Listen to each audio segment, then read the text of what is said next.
Hello and welcome to another hangSTROM. Not necessarily a bunch of silent dogfight, but I'm your host, Bunto Skiffler, and I have a great panel tonight. It's Jeff Keller and Pyong. How you guys doing tonight? Pyong I'm stepped doing out. very well, thanks. Thanks for Good, having me. good to see you again, Jeff. Well, last week we discussed the lewd tape revelation, and now we're just going to go ahead and do a follow-up. I'm sure people will trickle into the room, and if you have any questions, go ahead and put them in the outside chat or just message me on my message box, and I'll answer your questions. But let me, as per request, just go through what happened this week. If you did not know, it was released by the New York Times, or was it Washington Post, Jeff? I don't remember. I think it was a WAPO that said that this candidate, Donald Trump, had a tape, an open mic tape where he, discussed things lewdly with Billy Bush, who's one of the family members of the Bush clan. And subsequently from that, there has been a reaction within the GOP, and it's been a very pivotal landmark week in the history of American politics as far as, something of this sort of magnitude disaster coming so close to the election.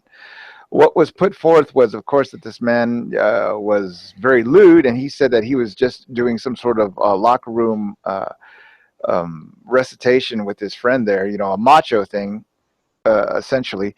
And what happened was within a few hours, he had to go do a Sunday night debate with Hillary Clinton. Now, that was notable, Jeff, because it was probably one of the most, what do you call, uncivil debates of all time, presidential, that we've had so far since, the Kennedy-Nixon inauguration of presidential debates. Well, that was pretty civil.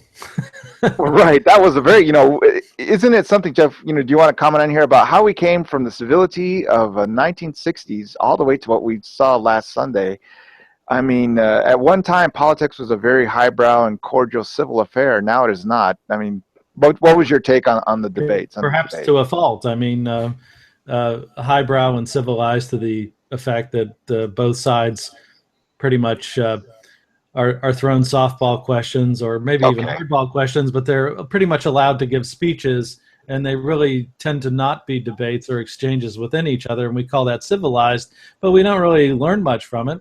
So to some extent, even though this is really lowbrow and stuff, I think these kind of debates where there is actually an exchange between the two parties are really much more informative than we might get from a really carefully staged. I'm going to throw you a question, but you just talk about your talking points, and then the other person gets to do the same. This kind of thing is kind of instructive for better or for worse. Really, even though these characters are pretty odious, both of them.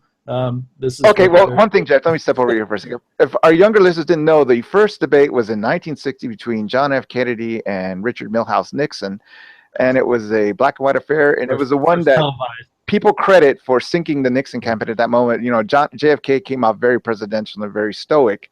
Now, Jeff, how much mileage do you think Richard Nixon would have got if he'd have said, "Well, if I become president, I'm going to make sure that you're investigated and jailed for your crimes"? Well, let me just comment, because the people that listened to the Kennedy-Nixon debate on the radio thought that Nixon won, and the people that saw it on television thought that Kennedy won. And the reasons were very superficial, because Kennedy looked tan. Nixon had he had a bit of a 5 o'clock shadow, and he looked kind of haggard. But it's interesting that on the talking points, people thought Nixon actually prevailed, but those who saw the event. So even back then, it was a media event, and it was substantive, Jeff. I think more so than what we had last Sunday. Yes, I'm sure it was much more substantive. But to say that it was some paragon, some platonic ideal, that there were these these two philosophers and that the best ideas prevailed. No, it had to do with a different kind of superficiality, because most people saw it on television and they thought Kennedy won, but it was because he was tan and because he looked confident and he raised his. But it wasn't about particular points that he made so much as it was their physical appearance. And that's why Nixon won on the radio. I'll give you that, of course, Jeff. But I would like to say that, yes, we want to strive towards something that is substantive and has pertinence to our country. This person is running for president. They shouldn't talk about how they're going to jail their opponent or how their opponent is the devil and how much hatred's in her heart. I mean, what happened last Sunday was the definite depths. I think that is the lowest point that we're going to ever have for a presidential debate, because there was a substantive reaction to it, that I detected in the media. Actually, some people initially thought that Trump won, just because of his, he didn't really talk about much about the women, about the sexual assault. But that, of course, was, for this week in review, that's the thing that is totally unraveled for Trump. Just let me continue for that point. I'll just go ahead and pivot. Well, I think as far as the mainstream media goes, I think they said he lost the first debate. Yes. Even though I didn't see it, I thought he did pretty well at the beginning, but then he got on the defensive and flustered. And I'm not a Trump supporter, by the way. Okay. But then on the second debate, I think even the conventional mainstream media said that he kind of won that. He kind of got the under reviews Hillary. are in, and they gave it to Hillary. He got under. Well, he got under Hillary. Why do you think that they said that he won that one though? Well, because I think he went on the offense and that he put her on the defense. She in the first debate, she was able to be smiley and congenial, and I thought she did win that debate soundly. The second debate, though, when he really started going back at her, she got visibly flustered, and she kind of retained that posture throughout the debate. Did you watch the second debate, Jeff? The second debate. I agree that Hillary Clinton did get flustered in the second debate, Pyong, but it wasn't because of anything substantive or pertinent towards the presidency of the United States. I mean, the person was bringing up her husband. He was bringing up how she was the devil. I mean, it was a personal attack at that second debate, Jeff.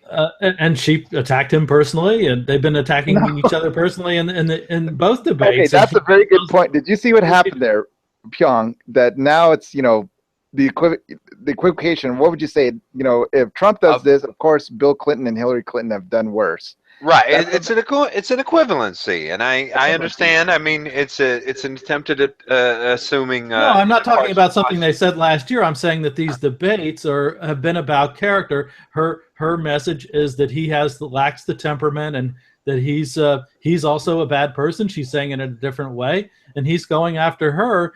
And when, I don't know if you remember, but when the Clintons were elected, they said very much at the outset, you get two for the price of one. So they were both. It was the dual Clinton administration by their own definition, and she is accountable for what happened in that administration. And when she talks about what his attitude towards women. Look at what the Clintons actually did to women, not what they said about them on some tape, but look at what they actually did to women. You want to ridicule grab women by the pussy, Jeff. How did if the Clintons would have said anything like that, it would have been an explosion. If they had said it, no. But remember what they did. Remember what we know about the Clintons, not what they said. Remember what they know. Let me test a little bit of that knowledge. I mean, Jeff, I hate to put you on the spot like that, but which of the Bill Clinton accusers actually controverted what they said in a written statement? What do you mean? Well, you know that everybody that Trump lined up before the second debate accused Bill Clinton of sexual harassment or rape. Right. Which one of them actually controverted what they said under oath? I don't know. Yeah. Which one? Tough, huh? I don't know. Which one? Yeah. Well, if you have knowledge of this, enlighten us. Well, you can Google it. But my point is that the assertion, all of the assertions that are made against both Bill Clinton and Donald Trump are, from a victim's perspective, very difficult to prove. They're always difficult to prove in a court of law. That's why they're so nasty, and it's like, and it's always a bone of contention, because it's very difficult in an evidentiary standard to prove that sort of thing. Okay, well, but you expected me to answer a question to something, right? Because answer the question. I don't have an answer, so answer it. You expected me to know the answer, and yet you're telling me to Google it. I didn't expect you to know the answer. The reason I didn't expect you to know the answer is because the answer? Well, hold on, Jeff. You said it could be easily Googled, so what is the answer? My point is that all of the accusations, oh, look at he raped this one, he raped that one, he raped this one, but yet there is evidence. There is evidence that individuals have said under oath that they were lying, but that's not exposed. So who recanted? You said I don't know, Jeff. Who did? Well, easily Google it. No, you asked me that. Right, I know, and it wasn't a gotcha question necessarily, Jeff. No, it was a question you don't apparently know if you can't answer it or you think it needs to be Googled. Okay, well, listen, guys, that's a very good point that you're having, but let me just kind of push through so I can get to what happened to this week. Okay, so they had the very testy, uncivil debate on Sunday, and then things unraveled for Trump for the last week. Okay, there was more women that came forward. He put out a tweet like, this is one thing that we can thank Donald Trump is that he has the first candidate who's ever really used social media to this extent. He put out a tweet saying that now he wants to unshackle himself from the RNC because a lot of Republicans repudiated him or outright, unendorsed him at this point, right? So he broke Reagan's 11th commandment and called the highest elected Republican in the Congress as weak and ineffectual. That was Paul Ryan, right? So what crossed my mind at that point, and I was talking to Pyong about this earlier. Hi, Pat. I'd like to welcome and thank Patrick coming to the show. Hey, Patrick. I'll get you to a sec, Patrick. I'm just trying to review the week real quick. So at this point, I was talking to Pyong about donors, and I'd like to explain what happened with my thinking behind donors. It's like if you're a billionaire who has invested all this money into, the RNC, right? You want the RNC to have some sort of direction, some sort of, positive outcome to your money, that it's going somewhere. So then you have its, presumptive, you have its nominee go out and just completely submarine the thing. What crossed my mind at that point is that the donors would start asking for their money back, that was the reckoning that they were going to have, that the RNC, and I did find some articles that indicated that there's donors, ringing the chain of the RNC, because the RNC to this point, guys, is still standing behind Trump. Of course, I mean, there's Republicans coming out, guys, that are already treating it like Hillary Clinton has won. They're telling their voters that, hey, if you vote for me, then I will be a check against the Hillary Clinton presidency. So they've already washed their hands of Trump. So anyway, okay, let me take a segue right there and ask you guys, what do you think at this point? Is the GOP in civil war, or what do you see? Is this a media concoction? Or do you see any substantive change? Yes, I absolutely think that the GOP is in civil war. I think that Trump is a manifestation of that civil war. I think that I don't think it's very complicated, actually. I think that certain talk radio show hosts and Fox and media representatives have made they have pandered their influence, and they have gotten to a point where they don't have responsibility for actually driving the ship of state, okay, or sailing the ship of state, maybe is the better term. But rather they can criticize. And so in their decades-old railing against what is wrong, they have established certain programming. Trump took advantage of that programming. He is trying to execute it now. He's seeing that it doesn't function, and that's all there is to it. So, but yes, I think there is definitely a civil war in the GOP. It's the schism between the status quo Republicans and I don't know what to call them. I hate to call them the Tea Partiers. I hate to call them that. But the Trump movement. Extremists. Yeah, those who don't want to negotiate. The PLO. The PLO, that's right. Hamas. All right, well, let me get Patrick. Okay. Patrick, do you have any political take? What's your take on the week? I just think Trump keeps shooting himself in the foot. I mean, with this sexual harassment or sexual abuse stuff, whatever, all these allegations, if half of what is out there is true, or even partially true, right? Right. He's, I'm amazed so far. I don't understand how people can follow Trump, because a few years ago, if you remember, Trump was a joke, right? Remember what The Apprentice, and people made fun of, and a lot of these same people, just with those words, make America great again, right?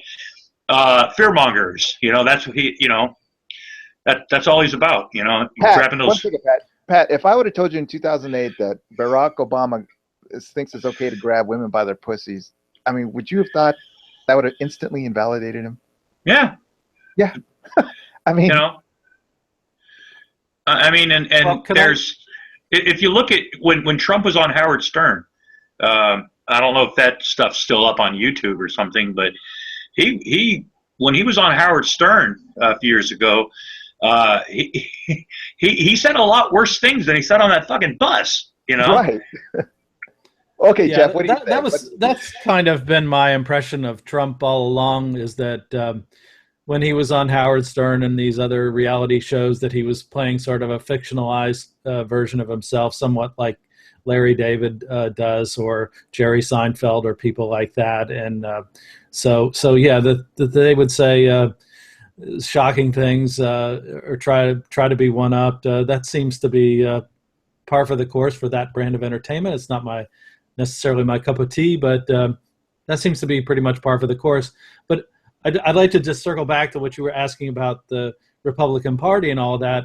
And I think that even though, again, I'm not a Trump defender, there's a lot about his positions.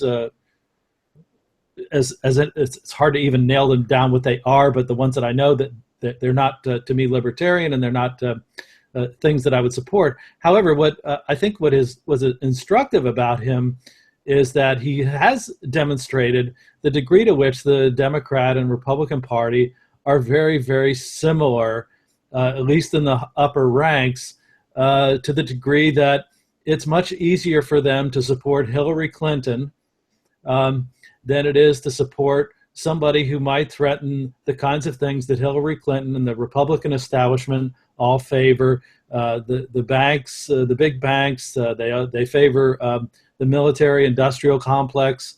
They favor U.S. intervention in every kind of global skirmish. Every time somebody sneezes in the world, the U.S. has to be involved, especially if there's oil there. It's very easy for the Bush family now. They're supporting Hillary Clinton. Jeff. And if there's one thing that we should thank Donald Trump for more than anything else, is that he put the kibosh on Jeb Bush. Thank goodness we're not subject to him. And Jeb, when Hillary Clinton wins the election, who are you going to blame? Jeb. You. Okay, well, why? Okay. I don't know.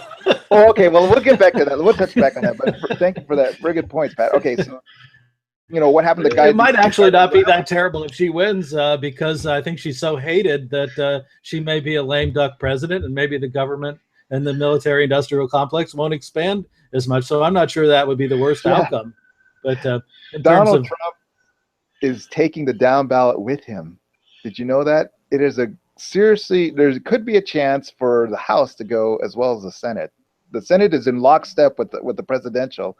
The guys know they're going to lose that, but the House now is in play.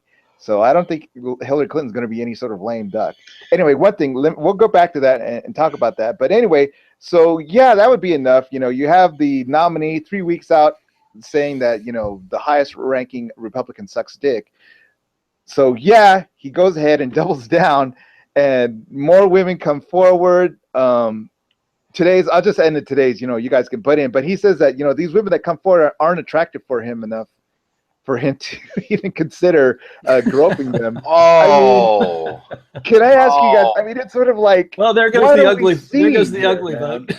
I think that is kind of a and that's a dig against Trump, and I understand. I like it, but it pales in comparison against the hypocrisy of the situation that he is putting forth. He's saying that, and by the way, Jeff, he said that today. No, I know what I hear what you're saying. Yeah, he said, "Come on, she's not good looking enough for me to hit on." Hillary's attractiveness today too, right? But that pales in comparison to the fact that he is attempting this hypocrisy. And by the way, Jeff, that link that I posted was an affidavit from Juanita Broderick, one of the accusers.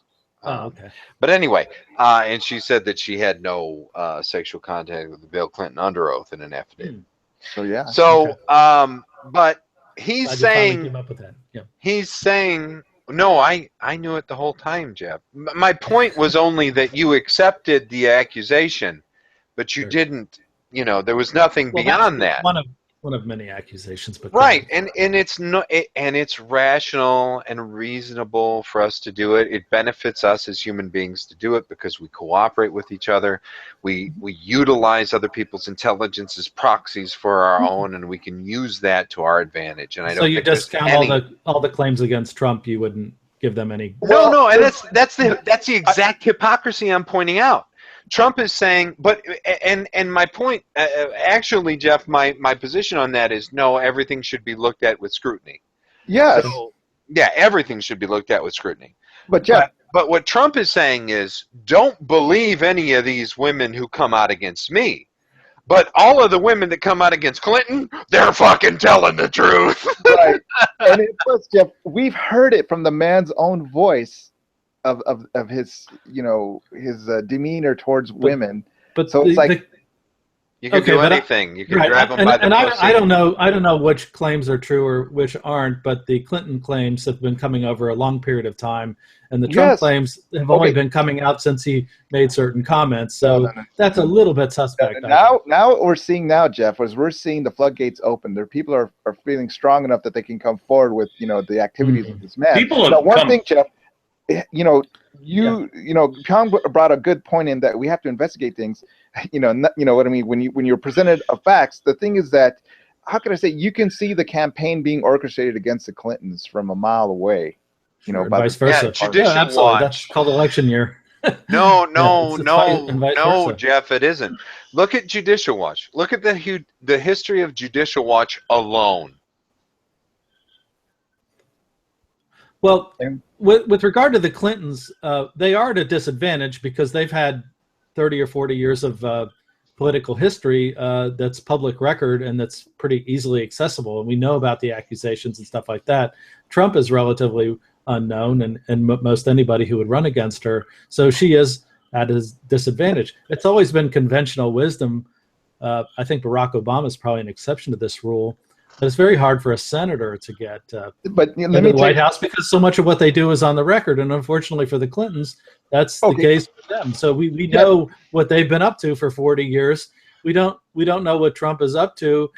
Let me jump in here real quick, John. Okay, Jeff, if you're going to take an overseas flight to Europe, you would want your 747 airplane pilot to actually know how to fly an airplane, right? Yes. Well, did you know that the Trump campaign did not run any Oppo research on him? He kept them completely in the dark about all this.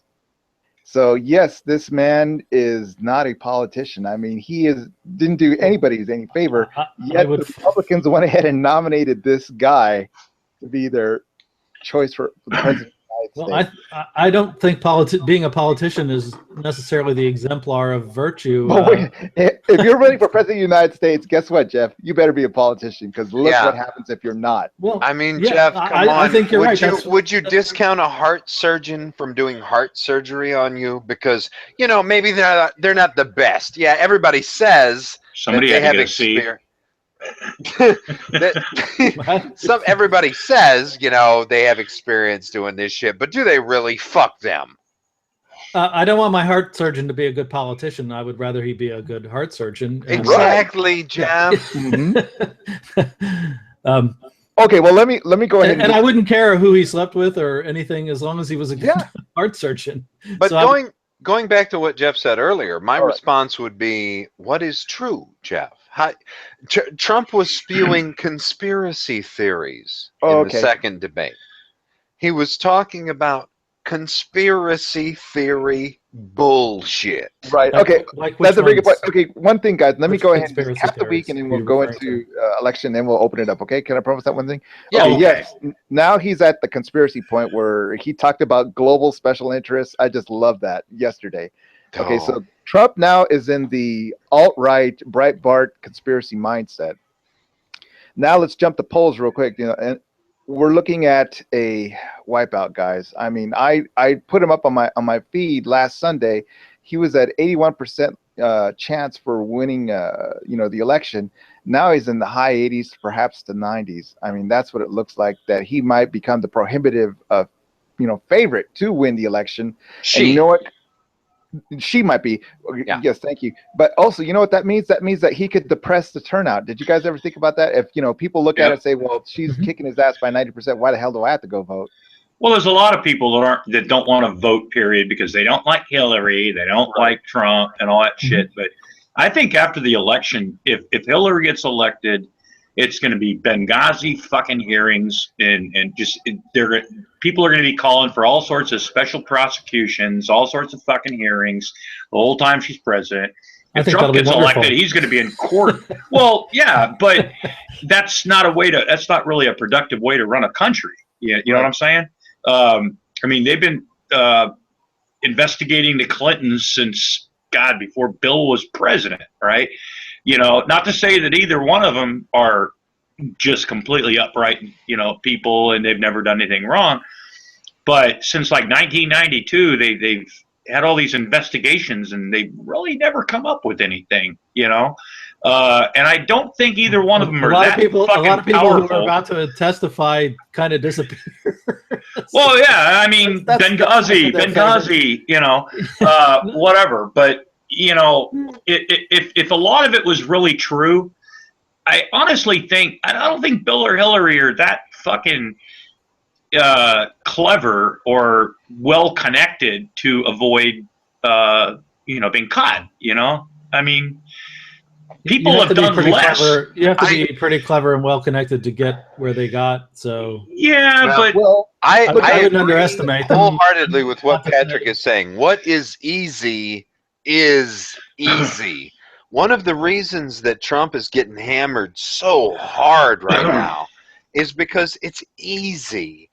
People are coming out of the woodwork and they're saying, he grabbed my pussy. Hey, he stuck his tongue down my throat too. Fuck it.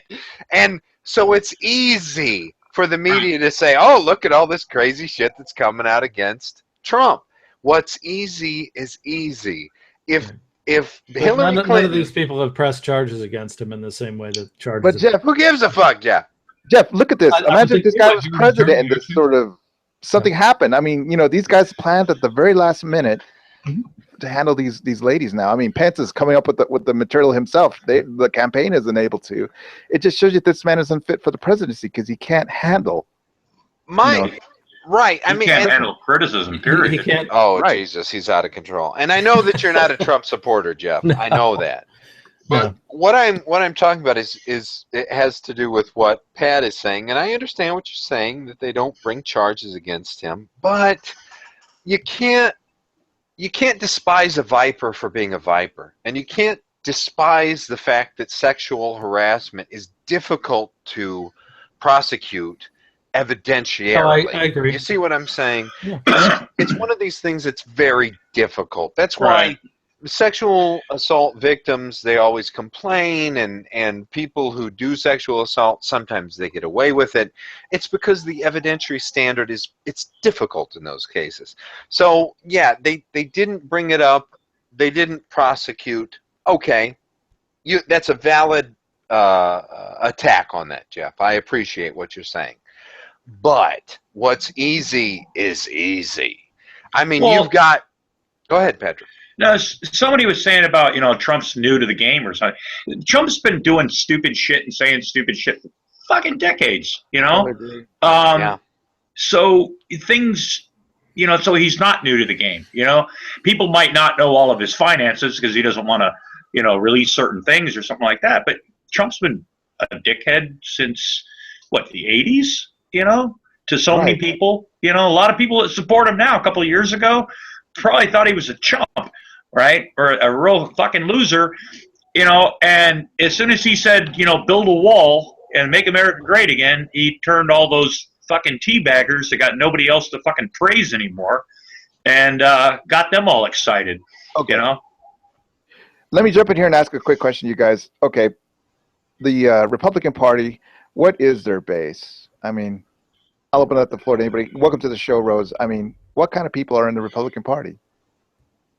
I think there are a wide array of individuals who self-identify as conservatives or Republicans, and I don't think that they're bad. I don't think they're deplorables or anything like that. I think that they have reasoned and good justifications. I'll put the light of that in 1 second. His name is Donald Trump.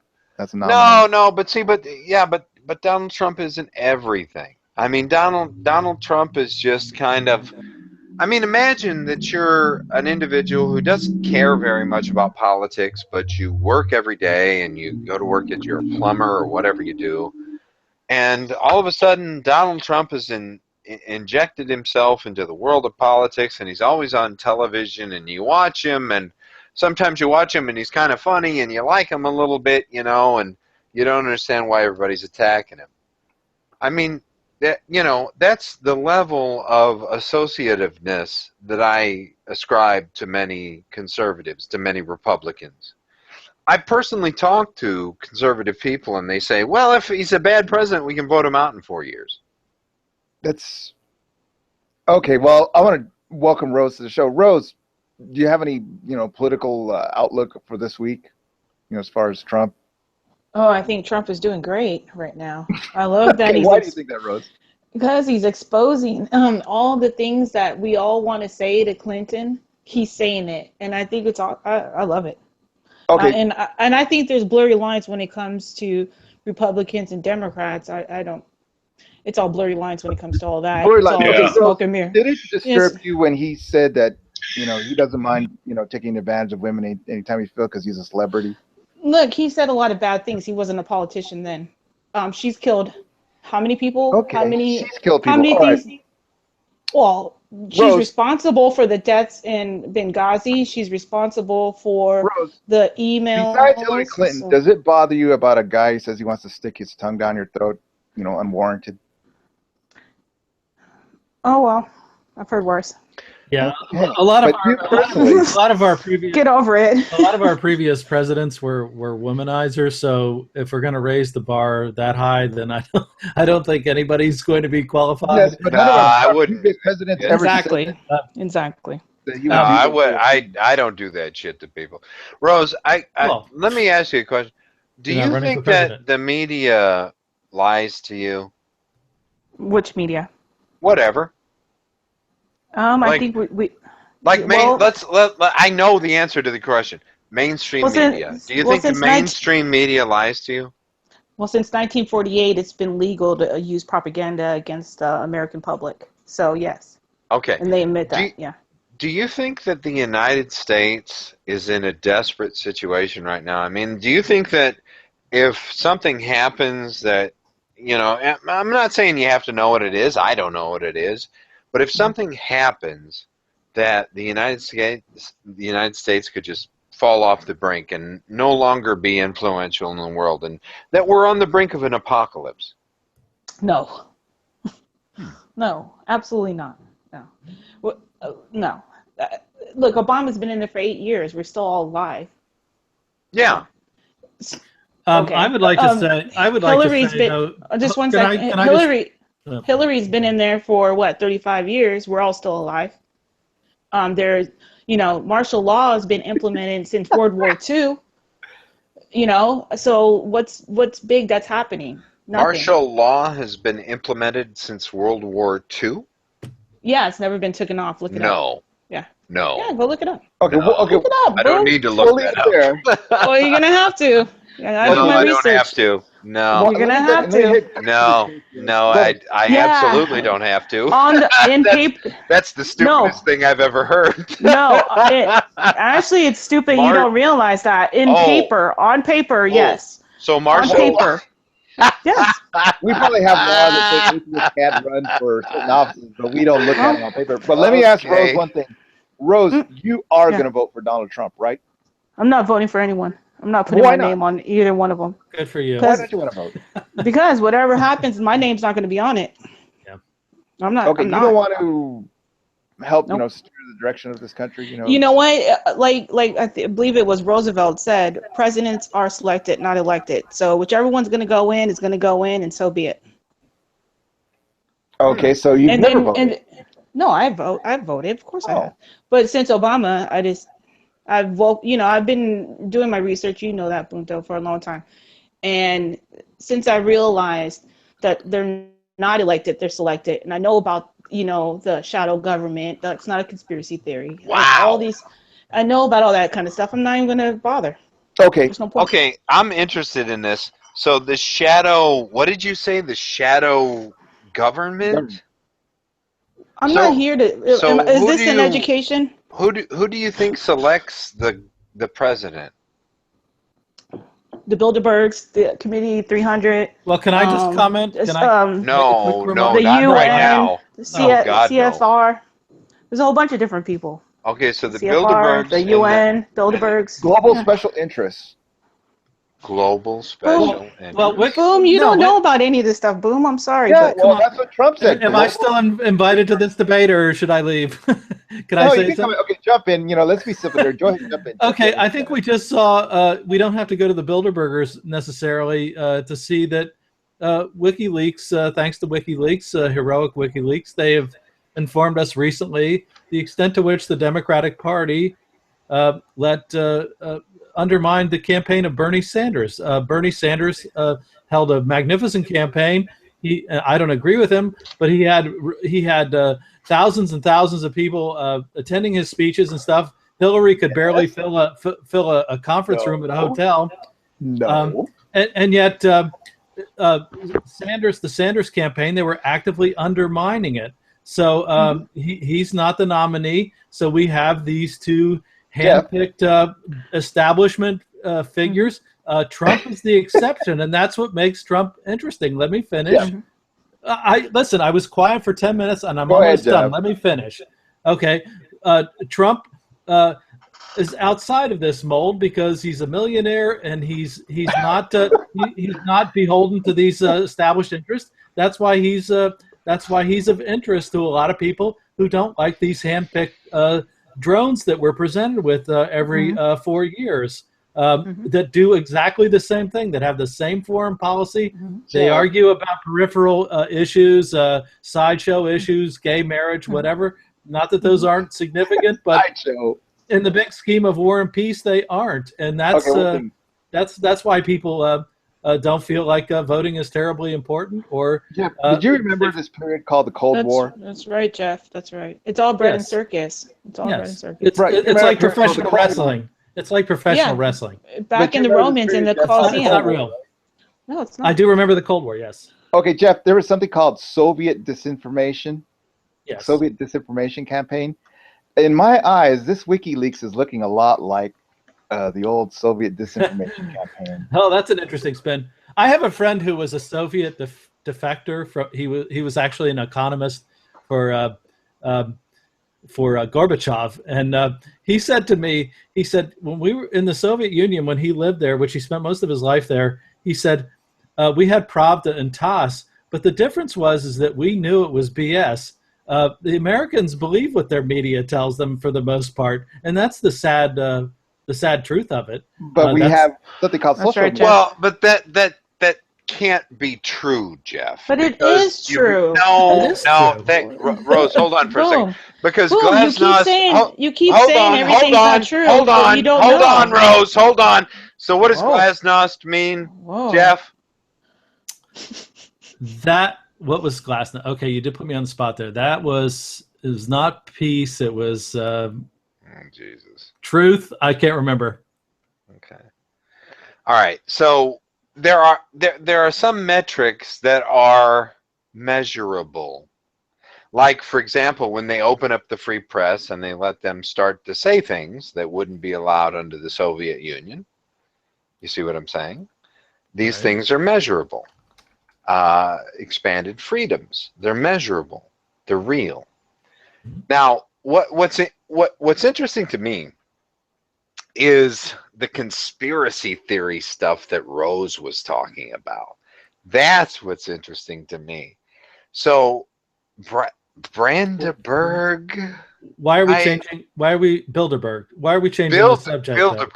Bilderberg. Because within the circle of Donald Trump now is the Breitbartization of the Republican Party, where he's taken Steve Bannon and he's taken particularly Roger Stone, who has worked with dumb fuck of the century, fucking InfoWars, right? And now they're talking about this shit. That's what I was talking about earlier about the conspiracy theories that Donald Trump actually manifested in the second debate.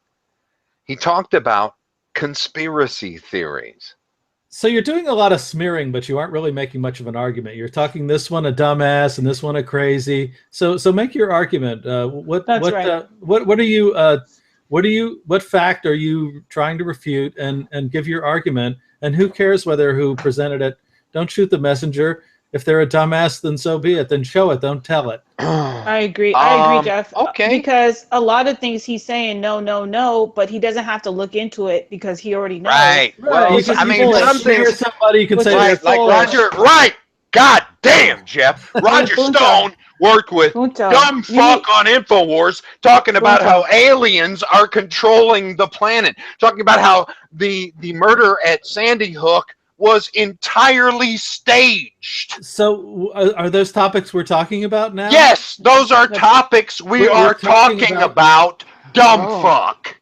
Whoa. You're like Roger Stone. You're very emotional. Okay. Tell me about Rose. Tell me about I have no further questions. Rose, tell me about Blanderberg. Is this how you conduct yourself in the courtroom? Wow. You're very emotional. Tell me about Blanderberg. I think that's Rose. You didn't even know Tell me about the vodka you're drinking right now. Well, you seem to be an idiot. Okay. Do you know who Roger Stone is? I seem to be an idiot? Yeah, you don't even know to be an idiot. You don't even know what I'm talking about. Do you know who Roger Stone is? You know what? Yes. Boom. No, you don't know who Roger Stone is, do you? Yes, sir. No, you have no clue who Roger Stone is, do you? Bunto, you need to control your lapdog. Hey, Rose, you have no clue who Roger Stone is, do you? You're an idiot. No. You sit here and you talk about conspiracy theories and how they're true and how they make sense and how Donald Trump has justification. Because, goddamn, dude, are you out of your mind? Maybe you are. Okay, look. Who is Roger Stone, Rose? Who is Boom? Who is Roger Stone, Rose? Who is John? Do you know the position Roger Stone has in Trump's campaign right now, Rose? Advisor. You idiot. Okay, please, John, don't call me. Hey, no, fuck no. She just sat there and talked about how I was drunk. I didn't understand what I was saying. Rose, you know who Roger Stone is. Do you know Roger Stone's connection to Alex Jones? Do you have any idea? Are you talking about Roger Stone or are you talking about Oliver Stone's son? You're an idiot, Rose. No. Are you talking about Oliver Stone's son? Rose, you're an idiot. Obviously, Rose, I'm saying you're an idiot. Roger Stone this is the and first Alex debate. Jones, do you know how they're connected? Roger Stone You're an idiot. Oliver. Oh, wow, Boom. You can't even talk to you. You can't even talk to you. Okay, look, tell me about the conspiracy theories that Roger Stone has forwarded. 1 second, John. Go ahead and finish, Seriously. bro. Seriously. Because you don't know what the fuck you're talking about, idiot. Please, John, let the lady finish. Go ahead. Yeah, I need to listen to a conspiracy theorist finish. Well, we want to hear the balance. I can't even ask a question. Just want to ask. You've let Trump be, just like Hillary let Trump be Trump in the first debate, you've let Pyong be Pyong, and I think you've reigned victorious. Thank you. Anyway, go ahead, Rose. What are you going to finish? And then Rose, you're victorious here. Wow. Okay. You idiot. Oh, boy. Someone's really over emotional. Yeah. Okay. Rose, you're an idiot. Go ahead. Can I explain how you're right? He's so kind to women, are you done calling me an idiot? Yeah, no, not quite. Okay. Because I need to hear how you know about Roger Stone. Let me know when you're done. Okay, go ahead and finish, Rose. Please. Is he done? Yeah, he's done. Go ahead, Rose. Roger Stone. I don't know anybody named Roger Stone. I know Oliver Stone, and I know Oliver Stone's son, who has a show called BuzzFeed or Buzzsaw. There's Oliver Stone's son that runs Buzzsaw, and he is friends with Alex Jones. Alex Jones is a disinformation agent, okay? He's CIA. All right. So I don't follow that. He's a disinformation agent. Listen, let me go ahead and... Info agent. Disinformation. But let me say one thing. Pyong, you get heated over, somebody talking up conspiracy theories, but you must remember that this person said that they're not going to vote. So it's sort of like, yes, you can, get incensed that somebody can adhere to these beliefs, but they're really in the election. They're just neither here nor there, right? Actually, Rose? You're not voting. No, I am here or there, and that's why I'm not voting. Well, okay, how can you consider yourself, some sort of, if you're not contributing to the democratic process, how do you think that you're I'm not marginalized? contributing to the system. Okay, I've been doing research for 16 years, Bunto. I think I know the ins and outs enough to know that it doesn't matter what I do. Who's going to be selected is going to be selected, period. Well, period. not voting is a vote against everybody. It counts. Exactly. It's a vote. Yeah. It aggravates politicians because if you vote for them, even though you hate them, actually not voting is. Can I finish? If you vote for somebody and they win, they don't think, oh, well, he was just voting against my opponent. They think you're actually voting for them. And if that person doesn't represent you, that is a wasted vote. And it is. No, that's wrong thinking, Jeff. No, Bunto, you don't understand what Jeff is saying. My non-vote is a vote against them. It does count. If a lot more people wake up and realize that this is just a big joke, this is just a big joke, and everybody doesn't show up and doesn't vote, things would change. But everyone's so stupid. The friend of evil. What metric is there? Oh, these people didn't vote. What metric is there that these people didn't vote? You hear politicians complaining about low turnout all the time. Do you know what metric is there? Oh, we got to worry about the people who didn't vote. There is. What is it, Jeff?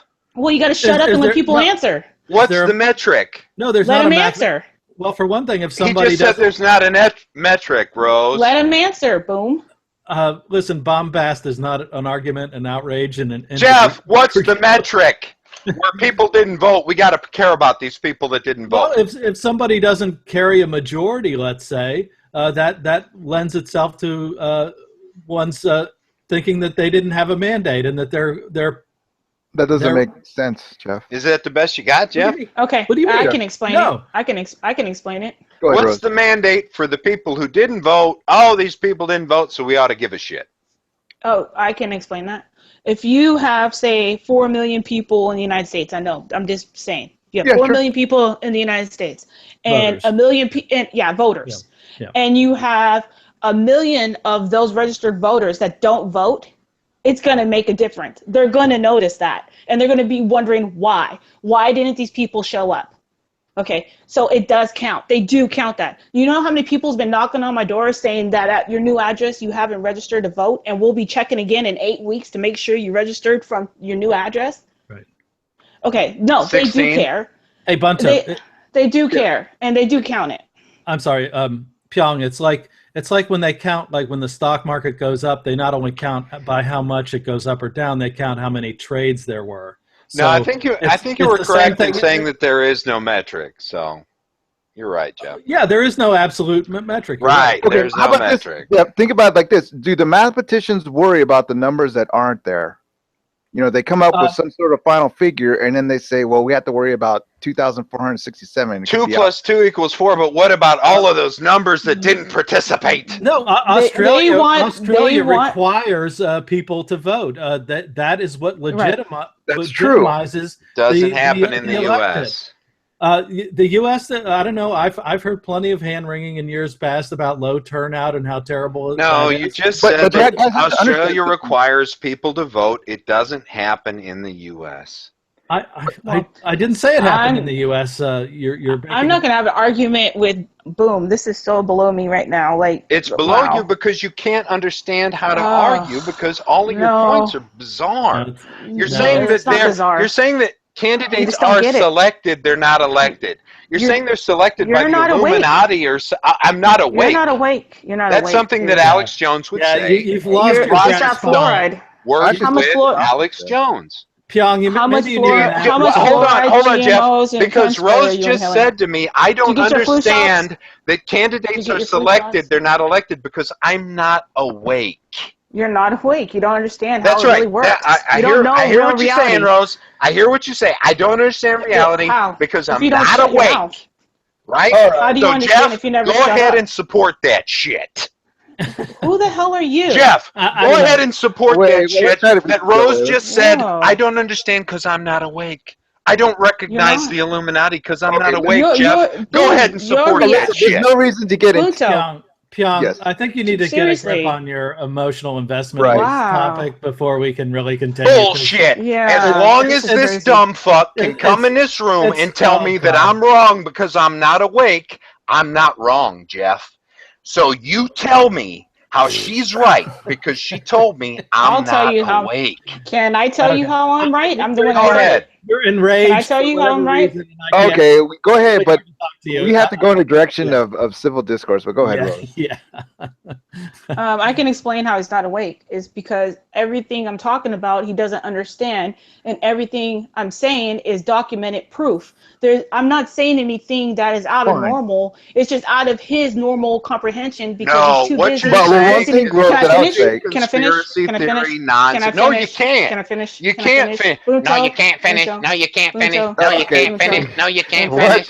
What you're saying is nonsense, bullshit, conspiracy theory nonsense. Oh, so when you say I don't understand something because I'm not awake, that is some Alex. I know the solution, guys. Let's go ahead and move away from conspiracy theory. No, I want to say something real quick. When President Roosevelt said that presidents are selected, not elected, is that a conspiracy theorist? No, that's what one of our presidents said. That's one of our, he was a president. He was a president. But one thing, Rose, many things lend a lie to that because, you could say, yes, the president is selected, but we've had close elections. We've had elections. A president said this. Sure, a president may say that, but.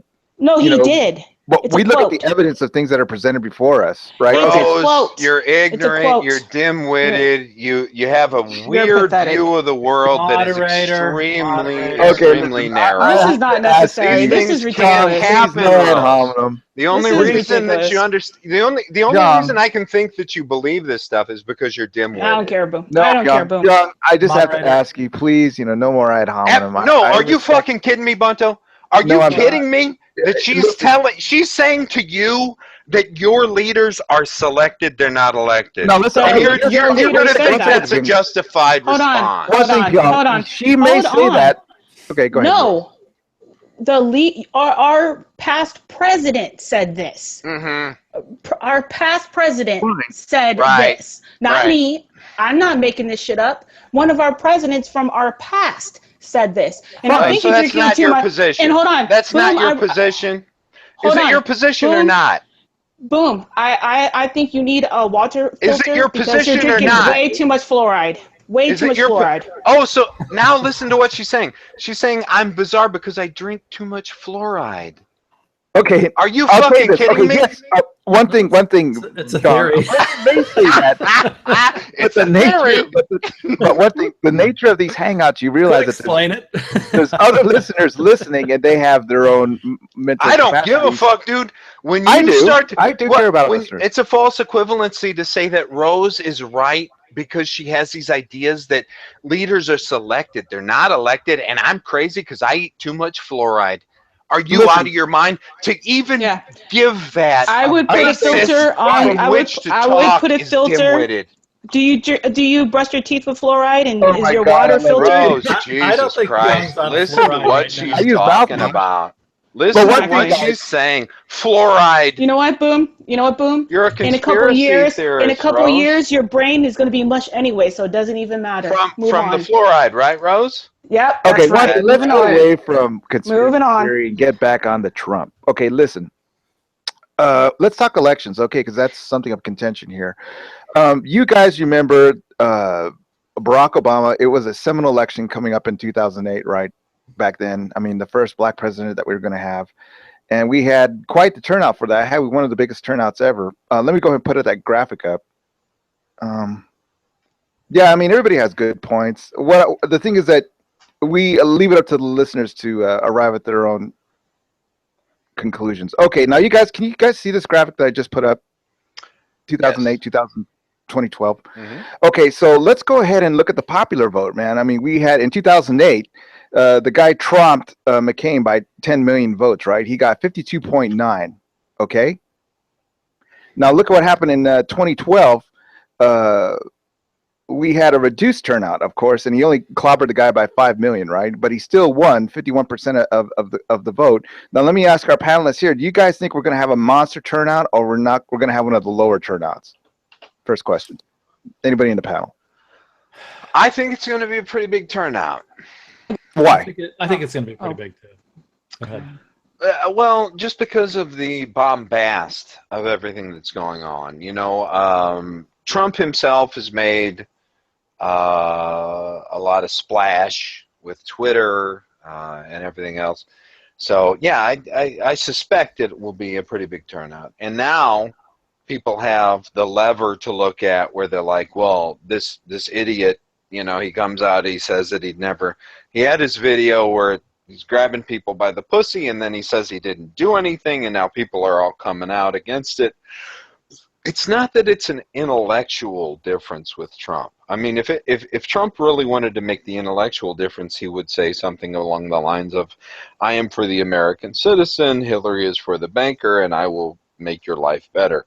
That's not what's going on. Okay. People are going to come out and vote for Hillary because she's a woman. What do you say, Rose? No, that's not what I said. What do you say, Rose? Still there, hon? Fluoride. We had like a fucking Sunday debate here. What say you, Jeff? People going to come out vote for Hillary? I think it's going to be a high turnout. I think there will, however, be a lot of third-party voting. I think Gary Johnson probably will do pretty well. I think Jill Stein will probably do much better than historically third-party candidates have done. I think. Are we looking at Ross Perot type third-party or what numbers? Possibly state-shifting third. Ross Perot fucked over Poppy Bush. Jeff, I want to ask you something. You think that? Do you think that either Jill? I like Jill Stein a lot, and I like the libertarian guy Gary. I like him too. Do you think any of them will win even a single electoral vote? Not necessarily, but I think they may win enough to shift certain states over. Because some states are very close. So if let's say the Republicans in one state end up voting for Johnson, that may shift it to Hillary. Fair enough. I don't think they're gonna. I don't think they're gonna win any themselves necessarily, any states. But I think they may. So this will hurt. They could influence the final results or the results from individual states. This is to the benefit of Hillary or the detriment of her?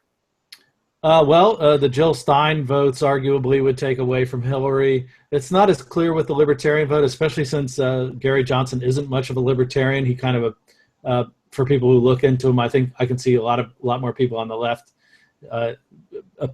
being Johnson, being sympathetic to Johnson. So I don't think it's quite as clear, but I think it's pretty clear that Jill Stein votes will be taken from Hillary. Yeah, I agree with you. I think that all votes that aren't for Hillary would be to the detriment of Hillary, as crazy as that sounds, because I think that the only people who are going to vote for Trump are his fundamental, like, crazy swamp dweller base. We call that the Trump movement. The Trump movement. The ones that believe in that fluoride is rotting your brain, believe that Illuminati is... No, that's not fair, because she said she's not going to vote. No, it doesn't matter. But Trump's core supporters, they believe that the media lies to you, that we're on the brink of an apocalypse, the fluoride rots your brain, this kind of bullshit. So anybody, Jeff, come on, I didn't interrupt you while you were talking. Okay, go ahead. So anybody, I think, who votes for Jill Stein or who votes for Gary, and I think these are reasonable votes. I wouldn't dissuade anybody from voting whoever they wanted to, even if they were so dim-witted that they wanted to vote for Trump. Right. But, I think that they're going to take away from Hillary, but I don't think ultimately that it's going to matter. I think that she's going to slam this cocksucker in a landslide. All right, you want a slam of the cocksucker. Okay, now take a look at... That's not what I didn't answer. that I want. Okay, go ahead, Rose. Yeah. Okay.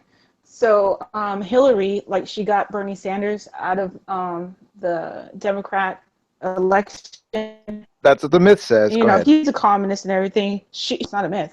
WikiLeaks released Bernie is not a emails. communist. He was, yeah, he was. But I liked him, so don't get Go me ahead, wrong. let it go. He's not a communist. I'm not talking to you, Boom. Go ahead, finish. So Hillary threatened Bernie. He even admitted that he was threatened. He left out. She got all his votes. And you know, the FBI what's his name? Comey, whatever his name is, the head of the FBI. Comey. Yeah. He let her get away with what she did, which was highly. Stop, Boom. So, which was highly I didn't say illegal. anything. But you keep interrupting. No, I didn't. Like anyone, like never mind. Keep going. Anyone else would have been put in prison, but she got away with it, and it's because she owes so many people so much favors that I believe she's going to steal the election, kind of like how Bush did back in the day. Election. Yeah, she's going to steal it. Okay, let me ask you guys this. Okay, take a look at McCain. Oh, it is stolen. Okay, thank you. Okay, take a look at 2008. We're looking 365 to 173. Okay, guys. If Trump comes under 173, does that make sense to you, Pyong? Oh yeah. What happens if we're looking at 2012 and Trump has over 200? Would you be disappointed in America? It's a foregone conclusion that Trump will be defeated in this. Yeah, I don't care, but I mean, election. if he comes over with 200 electoral votes, if he betters Romney, would you be disappointed in America? No, not at all. I mean, everybody, you know, that's a see. I recognize that people can be taken down the wrong idiot path. like you. They can. Oh really? Oh really, Rose? Are you out of your fucking mind? No, obviously Anyway, you keep are. going, Pyong. Hold on, let me drink my glass of fluoride-free water real quick. Go ahead. Good for you, honey. Okay, so keep telling me how you will look at people in the face that voted for Trump. Now, everybody's entitled to their political opinion, even though it may be wrong, obviously. Okay. But well, you're not letting fundamentally.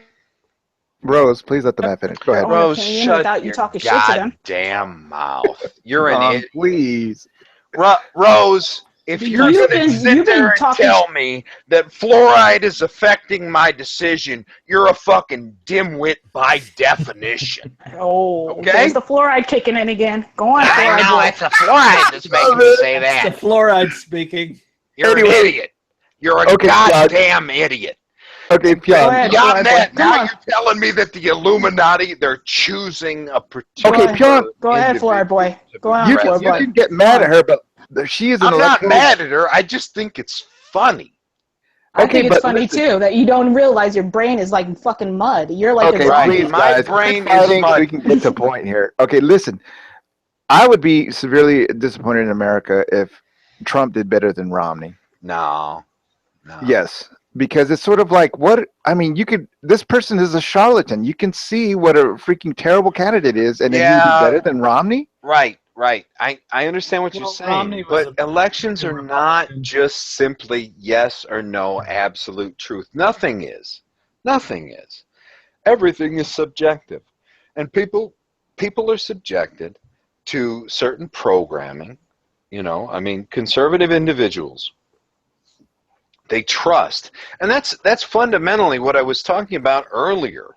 What proxies does one think is acceptable?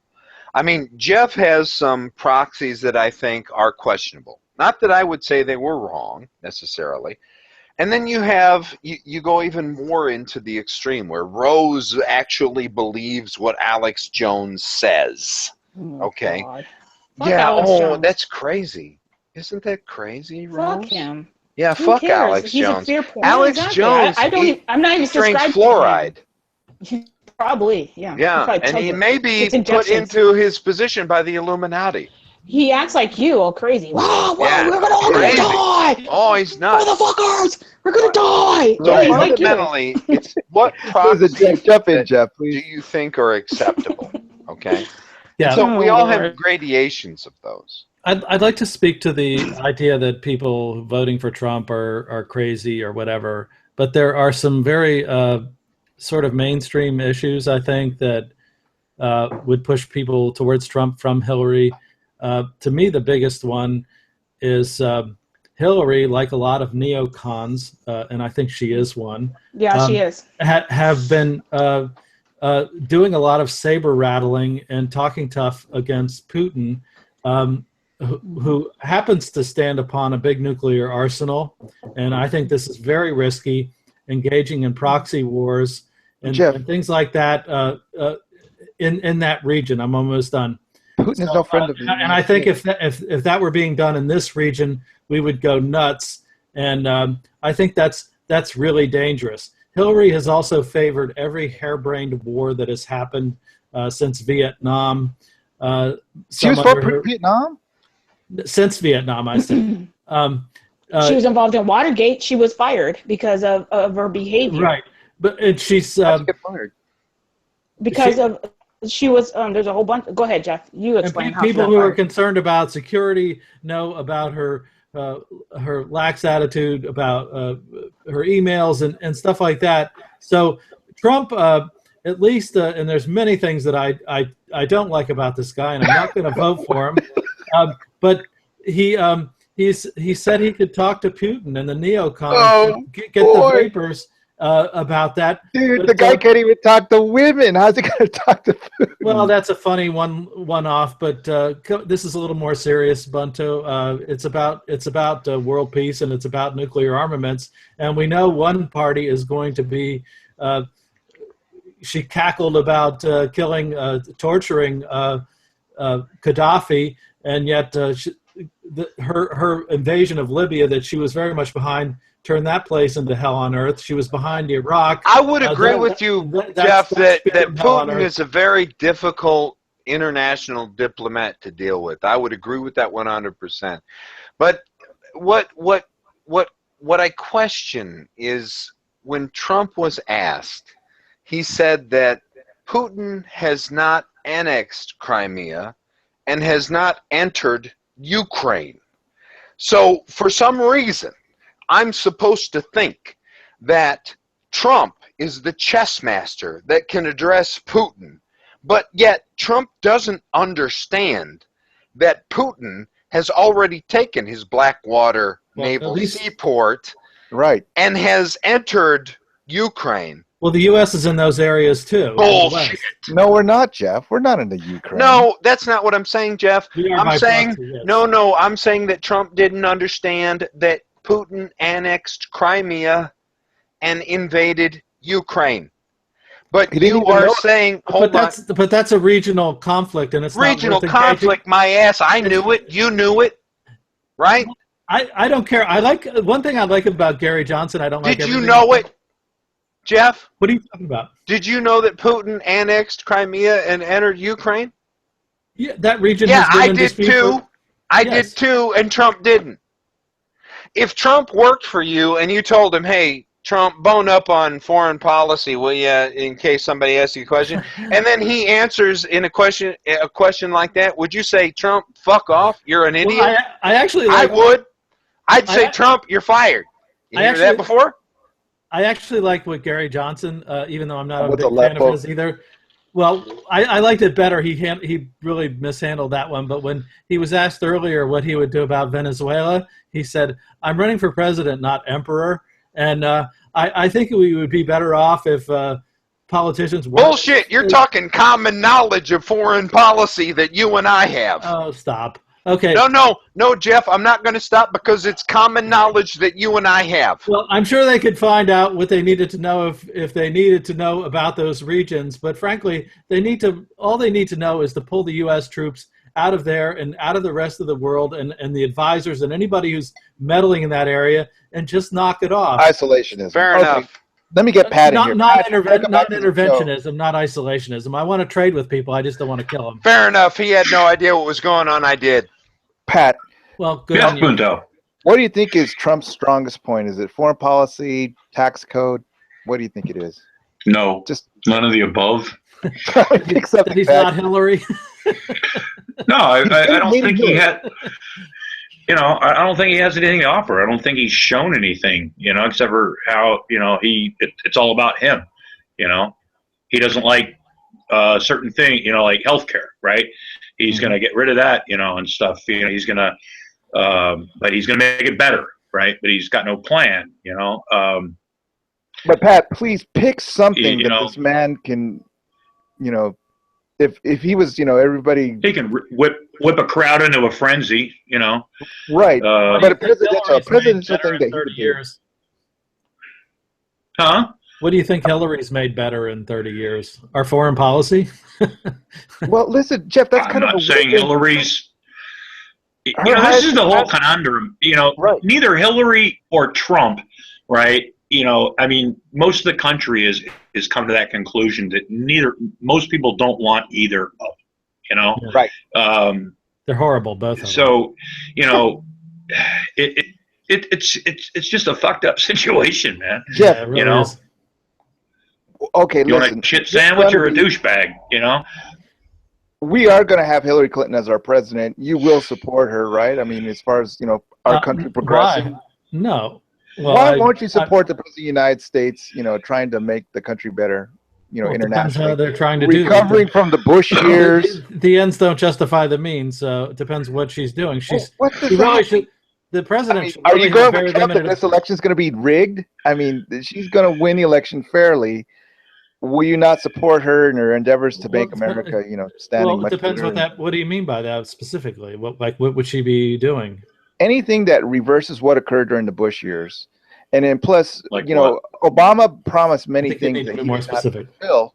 One of them was the closing of I would support her if Guantanamo. she was. I would support her if she was going to close Guantanamo. Yes, I would support. Right, that. and there's only 12 guys down in Guantanamo. I want to tell our listeners, you know, we're going to spend what $1 billion a year supporting an enterprise with only 12 guys. Do I want to support her if she wants to create risk nuclear war with the Russians? No, I would not support that. Who would want? But the thing is, may I tell you, Jeff, that I feel like Trump would be more of a liability there. I know he's. What would you say? He's risky. I don't know. Well, so is she. Well, he said, Jeff, that you know we have nukes. Why don't we use them? So yeah. I mean, that's Donald Trump's position. The thing Hillary has said numerous times that all options are on the table when she talks about Iraq or Iran. Jeff, bullshit. All of your conclusions are nonsense because you drink fluorinated water. Well, you know, when somebody says, you know, all options are on the table, that doesn't necessarily mean that, you know, yes, we're going to bomb them. You know, yes, it does. No, it doesn't. All options on the table, they're open. They're trying to figure out what to do. You know, and they haven't discarded anything. You know, you can't be like this Mary Poppins in the geopolitical sense. You have to be, you know, a stern, strong president of the most powerful country in the world. You can't say, oh, please don't go into Czechoslovakia, Mr. Hitler. We saw where that happened, you know, with Munich. You have to stand. You have to talk tough, even though you don't want to risk, you know, terrible consequences. Like Winston Churchill said, you know, you feed the crocodile, you know, because you don't want to be the last one eaten. But, you know, there's nothing towards being a nice guy and politically. At least in a geopolitical sense. I mean, shit, we have to stand up for Switzerland. Let me say one thing to all our listeners here. You know, to me, I believe it is a fact that Russia was interfering with this election. I mean, we have to have an investigation there. Let me ask our participants Switzerland is right in the middle. Switzerland is right in the middle of that region. They've never intervened in other people's affairs. They stay well armed. They protect themselves. And not officially. I mean, Switzerland had a lot of dirty hands during World War II. Officially, they were neutral, but they had a lot of fucking blood money on their hands. Right, Carla. They had private bank accounts. Yes. Well, yeah, they funded allowing things to happen. Well, but let me ask you guys one thing. You know, that's a good. Just because there's a rape in your neighborhood doesn't mean you allowed it to happen. That doesn't. Jeff, I think that the reason you're saying that is because you drink fluorinated water. I like to bring up Russia. I would like to bring up Russia, though. Yeah, I would too. Go ahead, Rose. Okay. Well, just recently, Putin addressed some media, and he was saying that there's a media blackout. You know, where they're only saying what their newspaper or TV corporations are saying, because like in the United States, all our media is owned by 6 companies. All right, 6 That's individuals. True. Yeah. Okay. So what he's saying is that the thing in Syria, people. Okay, there is no civil unrest in Syria. In Syria, it's the United States, Europe, and other people that are coming in and they were even responsible for the chemical attacks. And now they have, that is true, because somebody actually went to Syria and talked to all the civilians, and they all said the same thing. Okay, and so that sounds so sound, doesn't it? Yeah. Anyway, not all the civilians, but everyone they talked to, they said that their president isn't against them. Their president is not against them. Why would he have done that with all that scrutiny that he was under, and even had foreign dignitaries in town? He would have launched this. The Syrian president have nothing to do with that. Anyway, so and more importantly, how would that media response be different if all of the media was controlled by one party in Russia? Just real quick. So Putin is saying that they have missiles that will defect any kind of attack. That the U.S. is saying that that's all they have. And he goes, well, all they have to do is within 24 hours change the tips of the missile and make them nuclear. And that they're surrounding in the Ukraine and all around him. And he feels that that Russia is in danger. Him and his people are in danger. And that nobody in America even knows about it because the media is not talking about it. There's a media blackout on that. And that Obama is trying to start a World War III with Russia, and he's trying to say, I don't want to do this. Well, I don't know why you're laughing. Did you watch I'm laughing because you're asserting that a limited number... Rose, hold on. Moving on. Relax. Bunto, please. Bunto. Really. I'm not going to be underestimated. You're asserting that a limited number of people control the media in the West. However, how would the message be different if only one person controlled the media in Russia, Rose? Bunto. Answer the question, Rose. I'm not talking to you, Boom. How would the message be different if only one person controlled the media in Russia, you idiot? John, you made the point. Go ahead, Rose. This is ridiculous. Rose, how would the message be different if only one person controlled the media in Russia, you idiot? So, Bunto, my point is, Rose, is that how Obama, would the message be different if only one person controlled the media in Russia? John, she doesn't want to answer the question. Go ahead, Rose. No, but her whole point was that 6 people control the media in the United States, and that's why Obama is trying to cause World War III. Are you kidding me, dude? Yeah. Are you kidding me? You know what, Bunto? Yes. Can I finish? Go ahead. Yeah, you can finish, Rose. You can hang yourself, Rose. I'm not hanging myself. Yeah, so you are. Companies do own,